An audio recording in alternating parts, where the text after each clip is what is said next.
the last decade of the marketeer's dilemma. There's one word that can sum it up, and that word is fragmentation. Because it is the fragmentation which starts to create a lot of those questions to say, are we doing it right or wrong? And AI will only increase that.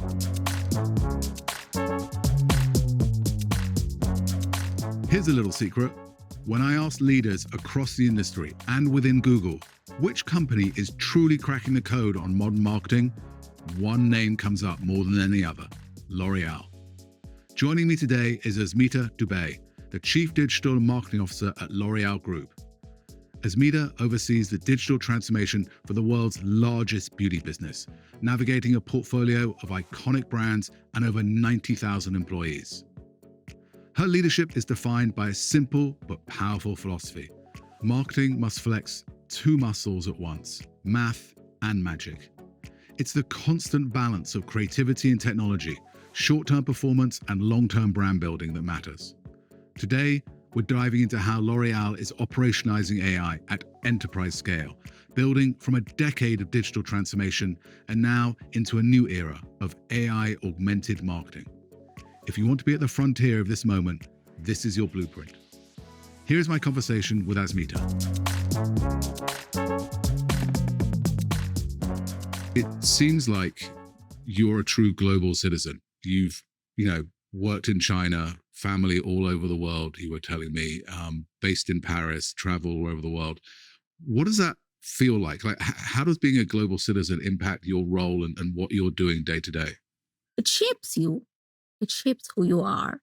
Part of that means, it's very cliched, but you surprise yourself on how you learn to perceive the world and understand it a little bit more. Okay.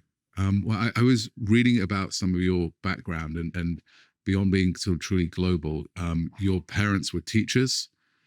It just seems to me that being a CMO today requires you to be pretty much in constant learning mode, and having teachers as parents might have been a good training ground for your career here. I mean, you see, we all are shaped by our backgrounds. We are who we grew up with, the people who were around us, our siblings, our parents, our friends, our schooling, our country. So I would say, yes, it's definitely shaped who I am. My father was a professor and a vice chancellor. My mom was a teacher. My sister is a teacher. My grandfather was a teacher. So yes, we come from a family of teachers. I would say there are two or three things I realize now that I picked up, because when you're growing up, you don't really consciously pick up things. One was simple living and high thinking. I think this ability to need very little in life, but still be able to think about a very broad view and a very ambitious view. I learned that from my father, I would say. The second one, of course, what you're saying, learning is part of teacher's life, because we grew up in a house that was full of books all the time. He was writing, he was losing his manuscripts and everybody was going around looking for them. So there is a kind of, that's the norm, that becomes the norm, that you're learning something all the time or you're expressing something all the time. Third, I would say that even another thing, it's leadership by influence, because teachers decide how children become or how young adults become, and they influence how they think, how they feel, how they, perceive the world. And I feel that the idea of leadership by influence is also something I feel is a strong one when you're a teacher or you see teachers around you. So this is a really interesting idea. So I just want to pull on this a little further. I mean, you're operating inside of L'Oréal, one of the largest, most successful companies in the world. It has to be and is indeed matrix all over the place, different countries, different levels. And then just talk about that influencing. You must spend your entire day influencing. And this is a core role for any executive, whatever function they're in, right? Yeah, I think in today's context of large organizations or even small ones, influence is part and parcel of how we work and how we collaborate and how we convince people. So For us, we are a very large organization. We are a 115-year-old organization. We have about 90,000 people. A lot of them are very good marketeers. So if you look at the function, which is broadly marketing, it is absolutely in a matrix which is multi-division, division, and brands, but also global, zone, and local. And moreover, we have marketeers who are very upstream, who are into creation. So they're developing products and crafting brands, and that's their key specialization. They understand other things too. There are operational marketeers who are in the countries, and those marketeers are activating all the big ideas, and making the brands in the country. And as what we call the chief digital and marketing function is about best consumer engagement with beauty and the most everything that is changing in that consumer journey and consumer engagement, and to bring that to everybody. So it's a fascinating job because everything is changing all the time in today's world. And therefore, together, I think all these populations, all of us work together, and what we say is we augment marketing. And when we say we augment marketing, we are very clear that we want to do it. We want to flex the dual muscle. We want to do it with both creativity and technology. So while we embrace technology, we want to keep everything that is creative in the DNA of our brands and brand marketeers. And therefore, we call this math and magic. So I'm going to pick up on that in just a second. But let's just think about, you've been in your role. You've been at L'Oréal a very long time, right? Like 20 years. 13, 14 years now. Yeah. So just tell me, in terms of influence, who were your major stakeholders? Who are you having to influence and engage with 10 years ago that is different today? If you look at the whole ecosystem, of marketing, all the marketeers, the brand marketeers, the influencing marketing people, the e-commerce marketing, the data-driven marketing, and all that ecosystem of marketeers internally, who we work with. And therefore, everything that is changing in marketing is coming to that group of people. That's a big group, And then there is the leadership. Everything starts with the leadership, even something like transformative AI. It's a C-level initiative. So if the leadership is aligned, then a lot of the other kind of pieces fall in place. We also influence our marketing services ecosystem, and work. Like we have great partnerships. Our Google partnership is in the next decade today. We've already had 10 years of relationship, and we are starting the 11th year. We have very deep and profound holding agency relationships. We have relationships with tech partners like Salesforce or Adobe, and then we have an open innovation ecosystem. So we are working with the open innovation ecosystem because so many new products are coming, whether it was advocacy and influence or AI application layers or using data better. So if you say, who are we influencing today? We are influencing all these people. And of course, the number of people that we are working with and collaborating with and therefore influencing each other, learning from each other, is growing a lot. So it seemed like as a CMO today versus 10 years ago, it's just a whole different suite of people who you actually have to connect with. So in my experience, I joined Google in 2011. And we're a product and engineering-led company, but the reality is that there wasn't that much interaction between marketing and product in terms of building solutions for marketers at that time. And over the years, and to where we are today, where the connection between our marketing teams and our engineering teams to build the software layers, the AI technologies into what we're doing has completely transformed. We're now hand in glove, which is incredibly exciting for me because I get to work with some of the best engineers in the world. And I assume that's happening with you as well. Your CTO, your CIO, all the data, just the amount of compute we're using is part of what we have to talk about. You're so right, and that is absolutely true because the whole transformation of digital started more than a decade ago for us, and it was in 2018 that we started championing beauty tech. And Right. when we say beauty tech, it is this whole new relationship with our consumers, starting with beauty services, which can be offline devices or online, starting with the consumer journey, using more data and AI in it. And that means that that ecosystem also extends to functions which are, our CTO, CIO, our head of data, and now our head of AI. And absolutely. So let me ask for you personally, individually, how have you adapted, changed, learned, grown, kept ahead? You've been around a long time, being very, very successful. What have you done to help stay ahead, grow, and learn through these unbelievable transformation times? I don't think it's just about me in this case. I work at L'Oréal, and people in L'Oréal work for a very long time in this company. And we have a culture which is about seizing what is starting, which means that we are constantly looking at what is coming new for us. We have a culture, we are shaping the future of beauty with science, technology, creativity.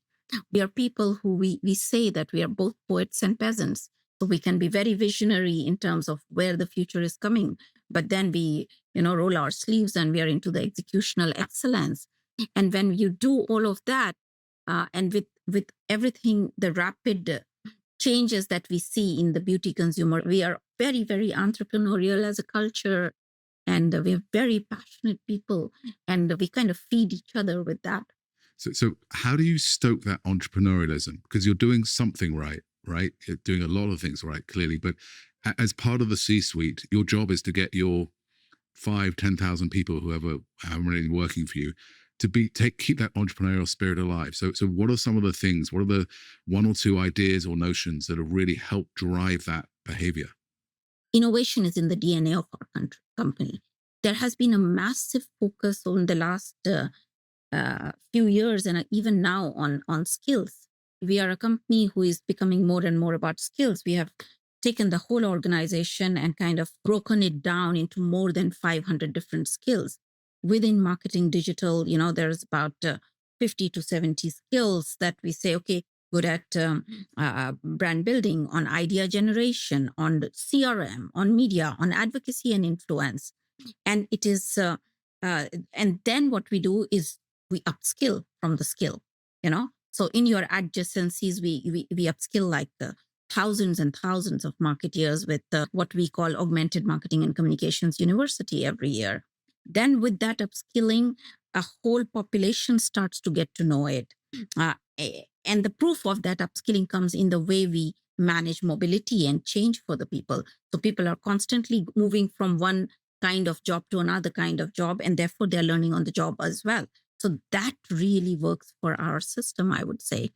And with that upskilling, there is also, as so many topics are new, while we are in a matrix, and you were talking about like how the matrix works. So yes, there is a multi-division, division.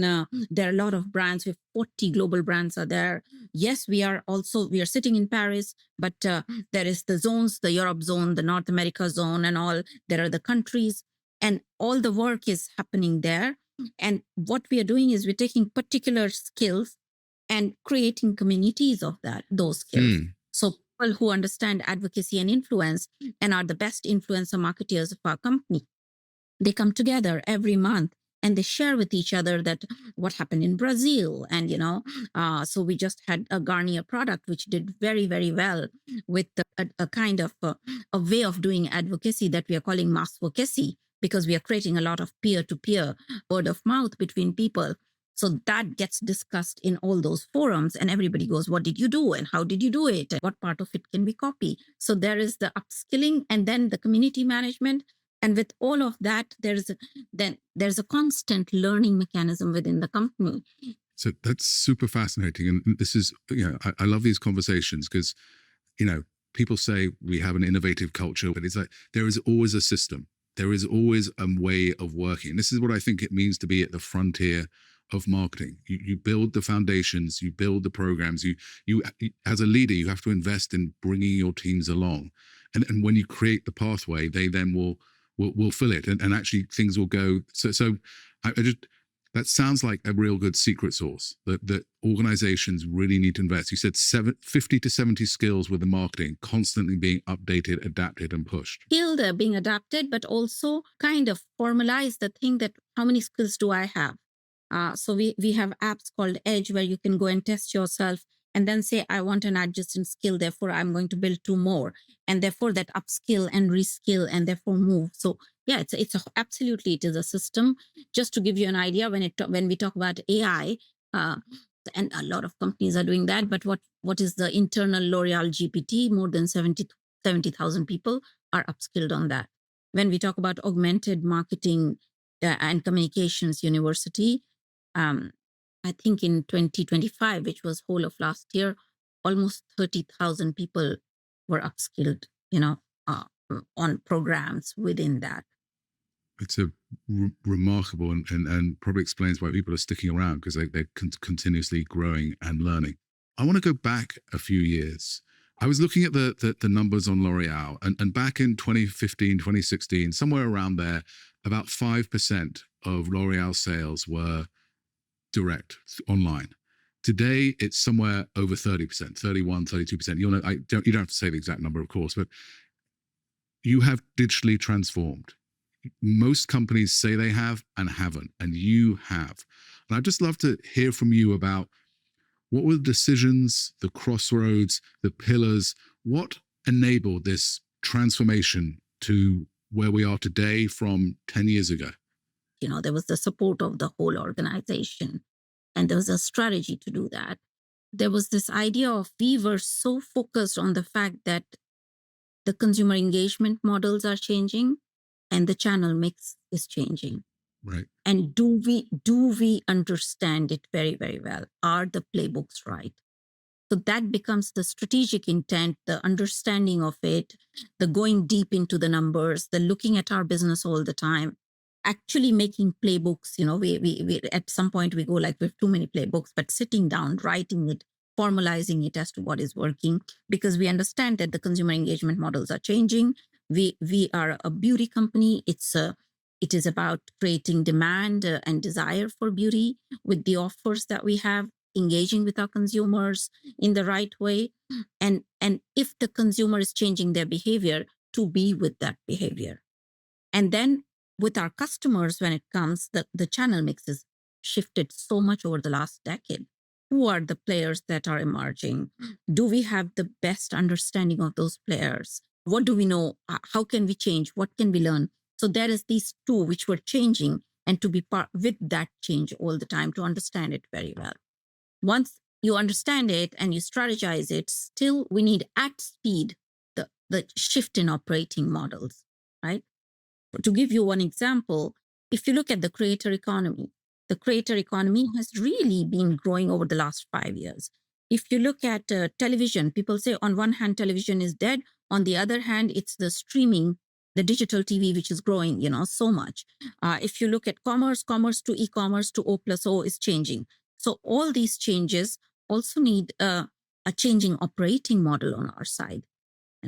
Operating model could mean organizations, but operating models also mean you might need to create a factory of all our websites so that it is put together. It also means creating a big digital asset management tool, which now has more than 5 million assets. It means having content factories. Content operating models are shifting. We need data ecosystems in place. We have been working a lot with Google. We were the first ones to roll out Google Analytics 4 on scale. We are using a lot of data and dashboarding with you to understand that what we are doing is right or not. We are doing market mix modeling with you. So all those operating models are also shifting with it.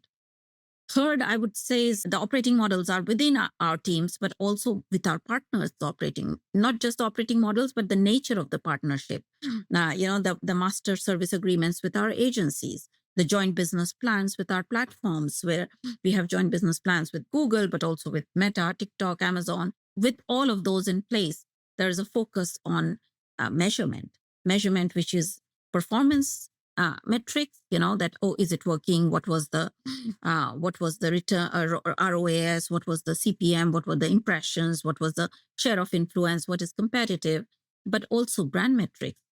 Because in the end, we are doing all of this to create the relationship between consumers and brands. So is top of mind awareness, our brand equity drivers, are they getting affected by what we are doing?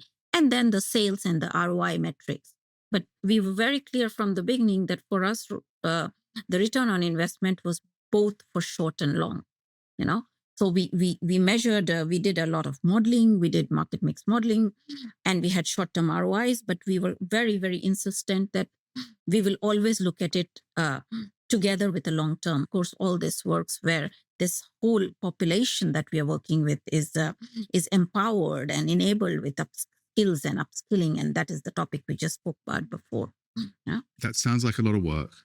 I know it wasn't easy, even as you describe it, but with hindsight is 2020. So, I mean, back in 2015, 2016, I imagine, was there a debate about whether women, especially, would ever really buy lipsticks online, would buy bronzers and toners and stuff through the web? Because that was a bet that you made. So you saw something in the data which says, yes, we can sell billions of dollars worth of product direct online. We're going to make it happen. Like, where did that data insight come from? We saw the signals.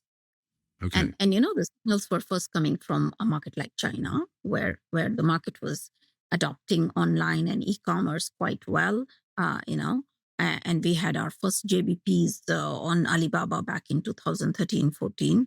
Then we started looking at the rise of Amazon. And, you know, when you look at signals, then we knew that search is changing again, and we'll talk about it. But search was changing dramatically in US. And we knew that beauty searches, people were going to Amazon for it. So it was beyond just a channel. We knew that, no, there's something happening there. And then you take a bet. And of course, you put your resources and operating model around it. And so you spent 10 years working in China for L'Oréal, correct? Give or take. All in all, I spent about 12 years of my life in China, and I joined L'Oréal in China. Okay. So I'm based in the United States, Western Europe, my whole career. What do we need to know about the China market, the technology, the speed, and what is the one or two things that you've learned from China that you've applied to the rest of the world and we could all learn from? I spent 12 years, I told you, of my working life and personal life in China. When I'm a 90-year-old woman, if I'm a 90-year-old woman, I would tell all my grandchildren that there was time, you know, that I spent there. And what I learned from that experience was how a very large population of more than 1 billion, you know, was becoming a middle class, was modernizing, was digitalizing. And there was so much appetite for that change, you know. So you saw the consumer using WeChat all the time, using voice on WeChat, going to Taobao and Tmall, purchasing different things, doing a Chinese New Year, going to the 11/11, which is a Singles Day. It was the consumer that was using it and adopting it. Yeah. And with that, of course, then the platforms and the infrastructure that was growing alongside that. But one was feeding the other, you know.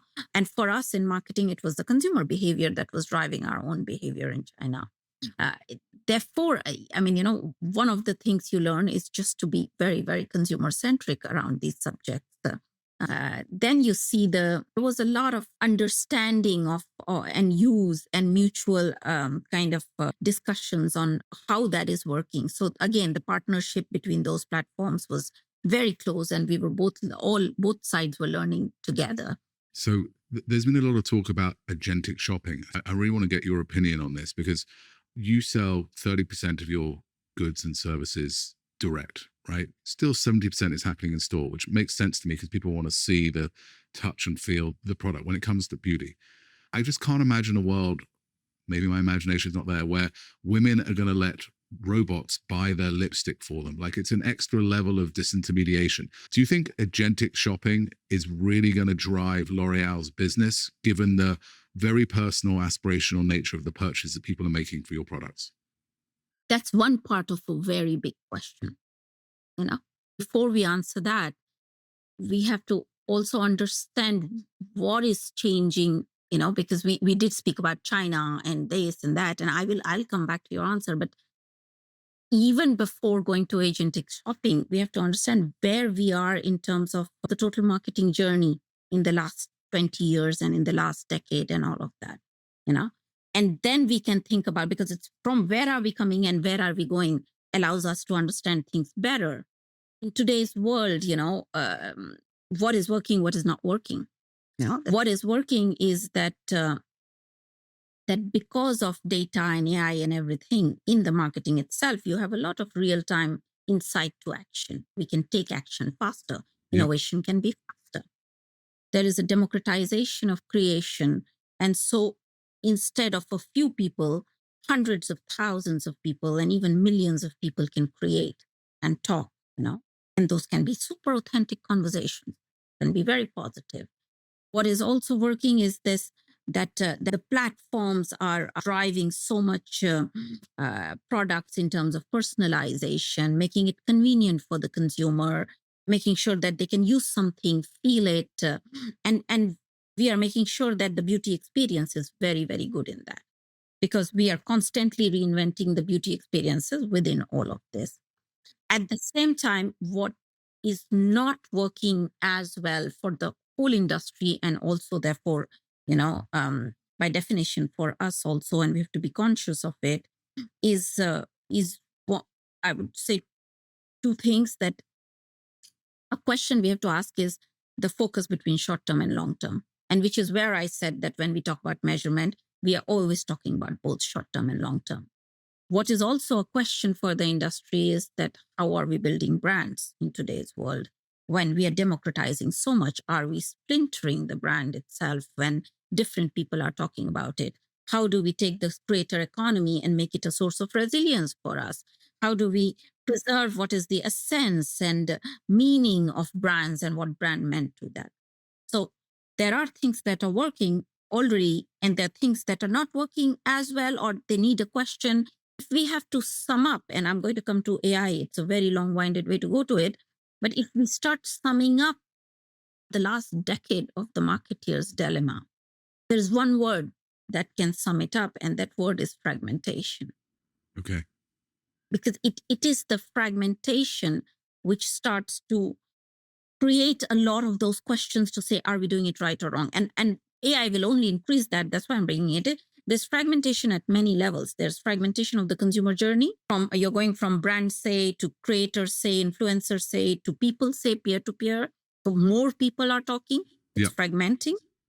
There's fragmentation of the touch points in the consumer journey, from offline to offline and online, to all the platforms, to the formats within the platform, to the hyper-personalization, where it is fragmenting. So the consumer journey is fragmenting.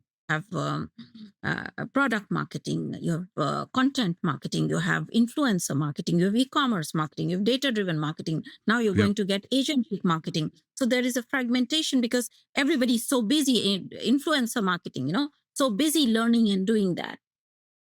And then there is a fragmentation in terms of the marketing ecosystem. If you saw in the last 2 decades, the whole ecosystem has been fragmenting from the marketing services. We used to have like this one big partner who was telling us and helping us with everything to engage with the consumers and create content. And was so much unbundling that happened. Unbundling of creative media, communication, advocacy influence, data, until you're fragmented into those services into so many pieces. And then it's rebundling again. So the question for AI, even before going to agentic AI and all, would be, will AI help in all of these questions and things that are not working today? And the industry has to think about that. Let's start with the consumer journey. So how is AI going to help make a more augmented consumer journey, a more easy consumer journey for the consumer and maybe for the agent or not? But what is it making it that is making it easier for the consumer? Will AI help to simplify the end-to-end marketing value chain? When it comes to the marketing ecosystem, we are talking about hundreds of partners, and they are all rebundling now. They're consolidating for different reasons, for cost reasons, for efficiency reasons, because technology allows a verticalization of the whole thing, and it has to work on the same data layer, et cetera, et cetera, et cetera. One of the things that we've seen inside of Google Marketing is that fragmentation, all these different sub-disciplines, as they get more and more technical and the technology enabled them. And now to where we are today, where AI can be applied to your measurement. It can be applied to your events. It can be applied to your creative. It can be applied to your insights generation on all the silos.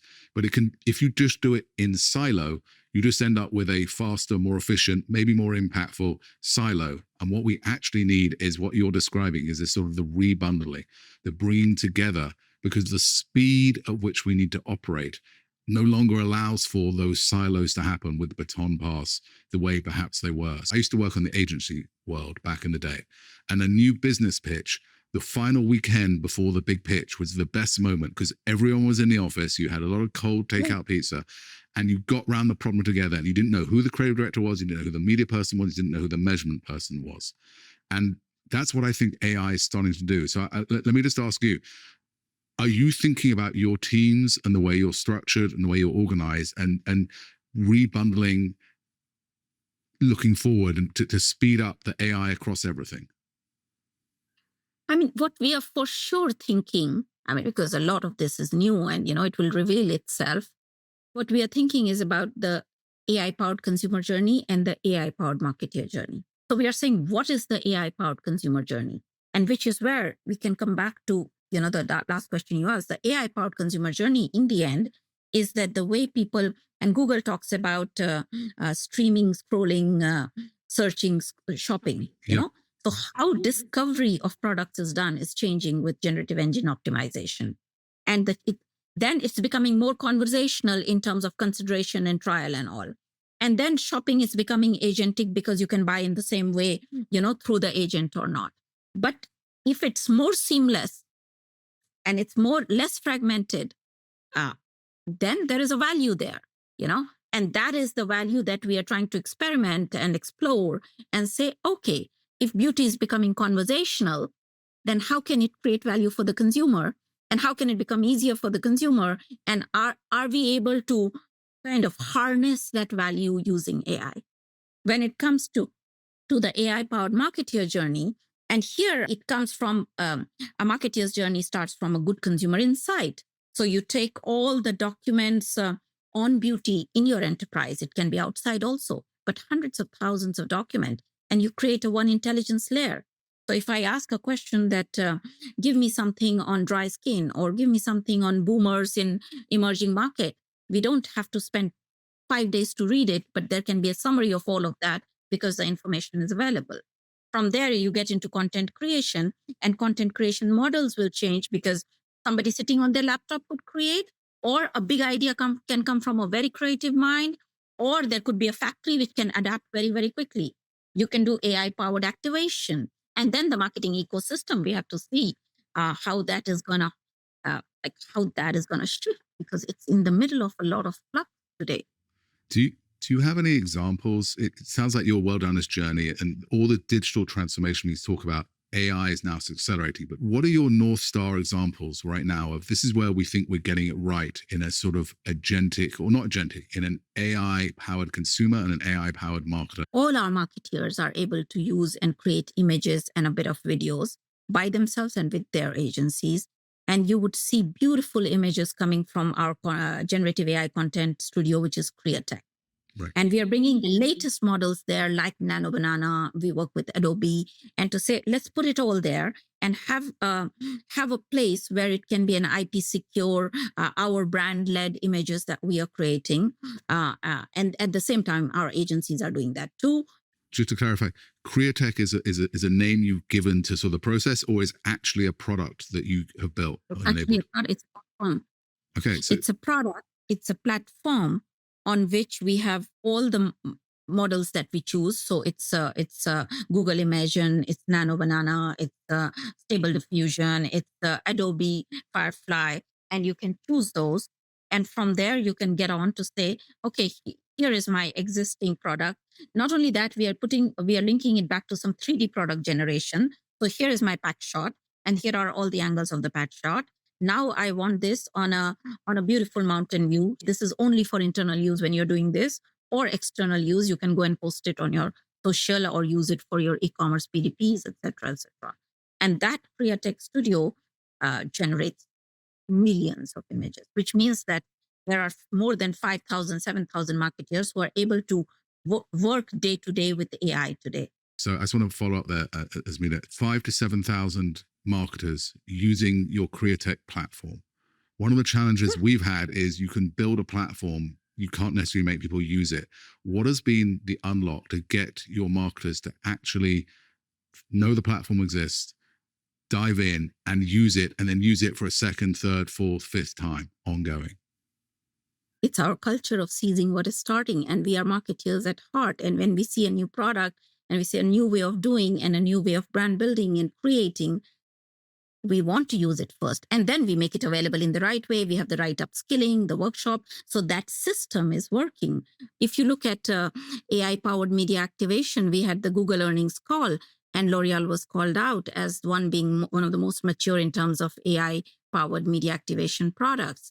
And then even now we have started doing with Google specifically, if I were to say, we just started doing agents in search with La Roche-Posay brand. I just saw it. We started doing what you call the direct offers, which is on Lancome and Kerastase to our D2C. The AI mode ads are linking, and we are testing the commerce. Okay. So the tests on all of this have started. So let me just build on that. Asmita, you're clearly leading. You're on Frontier CMO. What is the thing on the frontier of marketing that you're thinking about that we all need to be aware of for the next 2 or 3 years out that you're starting to get going on? We are at a fundamental shift on, I think these next 2 or 3 years, how we do marketing is fundamentally shifting. And therefore, we are saying that we have to augment marketing. And I believe here that we have to do it with this dual muscle.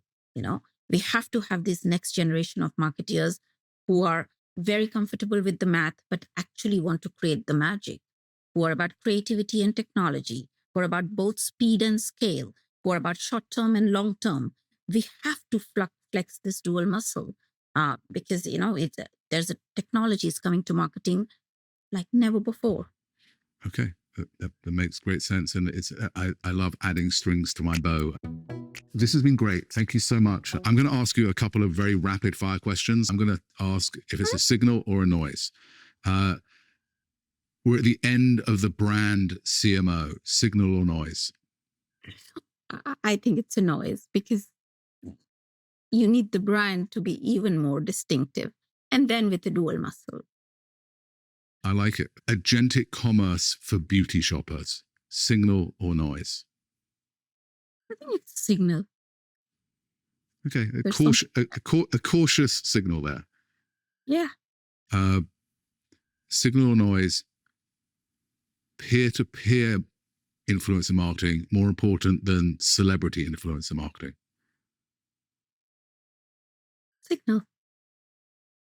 Signal or noise, the technology in Total Recall where you can touch your fingernails and it changes the color of the fingernail instantaneously. Signal or noise? Signal. I think we saw something in CES, if I remember. There was something in CES. That's always been my dream. It was a silly scene in Total Recall. Signal or noise? The innovation coming out of India is leading the industry worldwide, beauty industry.